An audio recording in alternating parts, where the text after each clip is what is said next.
themselves. One, Michael James is certainly proving himself as well. I think Denard Robinson is still right in the mix. I mean, he had Michigan State played him well, and give credit to Michigan State, but I think you'll see Denard Robinson stay there for a while and still possibly win it. You took the name right out of my mouth, and that was Michael James, and I'm a fan of this Oregon team. I think they have national title talent. I think they have speed everywhere, and they are a fun team to watch. Speaking of teams, we're looking ahead this week, John. What catches your eye? Only 2 battles, the top 25 teams this week. Ohio State heads to Wisconsin, where they usually struggle. My eye right now is on that Arkansas-Auburn game, which that Auburn team, Cam Newton, is a stud. And that game's going to be very entertaining. Battle a different type of quarterbacks, but nonetheless 2 great quarterbacks in Mallett and Newton. Other than those 2 games, who needs a big win this week, and who needs to make a statement in your mind? Texas A&M needs a big game this week. They fell just short of Arkansas last week. They've been having a pretty disappointing season so far. Jared Johnson is throwing picks like there's no tomorrow. And they had to make a comeback victory against Florida International. The Aggies have a chance because this is a weakened Big 12 South. Texas is not nearly as much of a threat now. They host Missouri on Saturday. That is a big game for Texas A&M. If they want to compete, which I think they have the talent, they just need the focus to do, they'll need to beat Missouri. That is a must-win for Texas A&M. You got anything, Jess, for John before we get out of here? What would be your upset pick of the week for this week? You're putting him on the spot. I like it. I'm sorry, I missed that. Who do you think's got the best chance of pulling the upset this week? Best chance of pulling the upset? I just mentioned Texas A&M. I probably shouldn't reuse that one.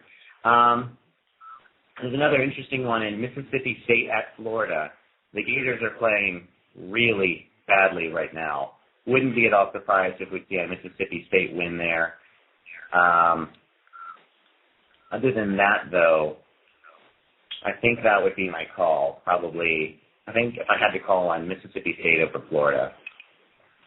I'm going to go with I think I'm going to go with Michigan topping Iowa. Michigan has not had any defense this year, but Iowa struggled with U of A against Arizona's speed down the stretch, through the whole game.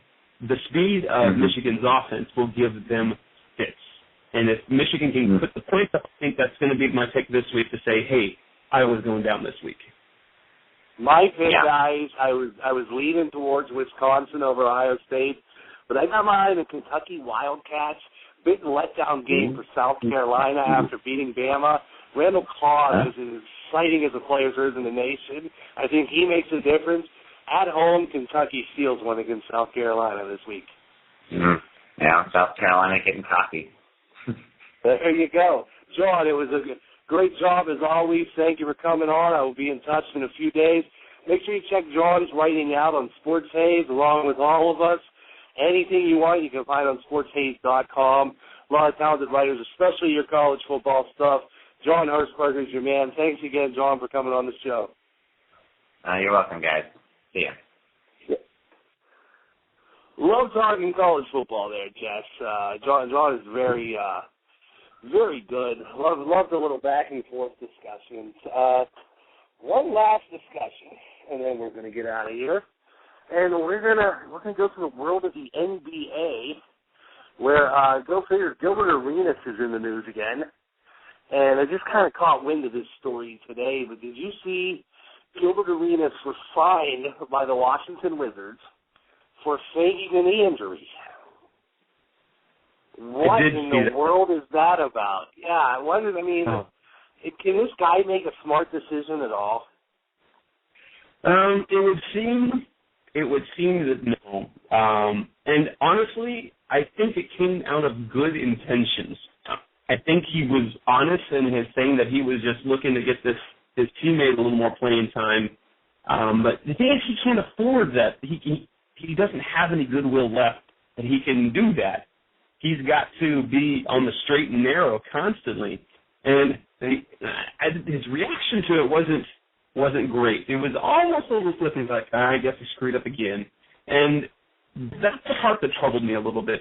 I think the intention was true and it was good. It was from the heart, but it wasn't well thought out. I mean, if he thought that this teammate should play, he should have gone to Coach Saunders and said, hey, this guy, he should play. Let me come off the bench. Yeah, there's one guy who doesn't need that press. It's Gilbert Arenas, because he went from just being an absolute star in this league, probably the next big thing coming up, to he's nearly an afterthought, almost out of the league right now. Last note, did you see a Turkish team offered Allen Iverson a $2 million contract? Does Allen Iverson have any days left in the NBA? There's lots of people who think he still does. I remember the last time I saw him, he was literally tripping on his feet guarding people. And the explosiveness that he had, he lost a half step here, and so that explosiveness, that toughness that he had going to the basket wasn't the same. He wasn't willing to take on a lesser role with another team. I don't see him. I think he's gone the way of Stephon Marbury. He's kind of worn out his welcome in the league. You just said two. There are 4 words that make me sick to my stomach, and those 4 words are Stephon Marbury and Isaiah Thomas. And you just said 2 of them, yes. So speaking of, though, the NBA, why don't we say you study up some, I'll study up some, and on next Wednesday's show, since it's close to opening day, we have our little NBA preview. How's that sound? We'll fit in a little NFL, a little MLB, but the show will be our NBA preview show for the upcoming season. Lots to look forward to there for next Wednesday. Yes, so if you're an NBA fan and you want your NBA talk, make sure you tune in next Wednesday.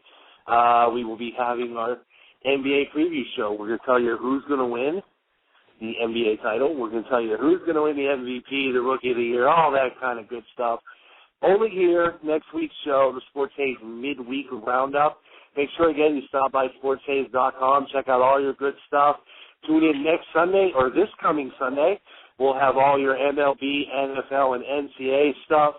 For Jess Rude out in lovely Arizona, I'm Matt Shetler. Thank you for listening, and we'll talk to you on Sunday.